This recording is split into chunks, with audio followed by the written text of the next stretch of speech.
ça les enfants, c'est un des livres miracles. Ça s'appelle Le Voyage de 100 pas, Richard Moret. C'est chez Kalman Levy, c'est comme la couverture. C'est aussi délicieusement savoureux.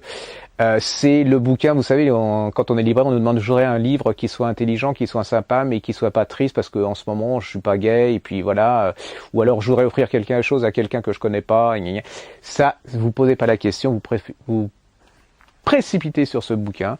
L'histoire, elle commence à Bombay. En fait, c'est l'histoire d'un petit garçon qui naît à Bombay dans une famille de restaurateurs. Alors, la première chose qu'il sent, c'est les épices, parce qu'il est en dessous, son berceau est en dessous de la cuisine. Donc, lui, il sent tous les épices qui montent par-dessus.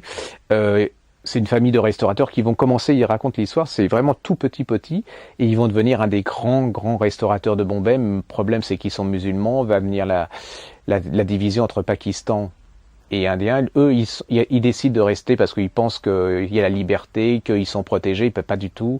En tant que musulmans, le restaurant va être brûlé. La maman va mourir alors que c'était son idole.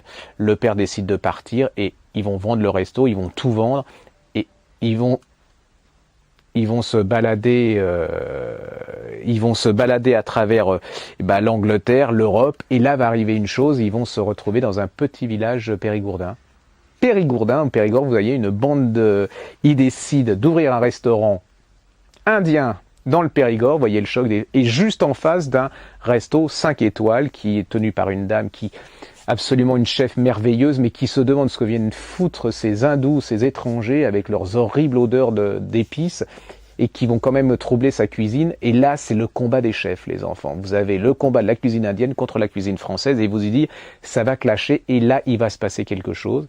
Et cette dame, qui apparemment haïssait cette famille indienne, va aider ce jeune homme parce que le jeune, elle découvre que c'est un génie de la cuisine, elle va l'aider, il va devenir un des grands chefs français à Paris. C'est un délice, c'est plein de rebondissements, c'est optimiste, c'est pas niais, c'est pas neuneux.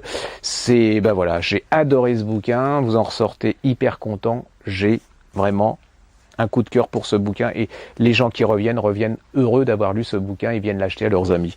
Ça s'appelle Le Voyage de 100 pas chez Kalman Levy.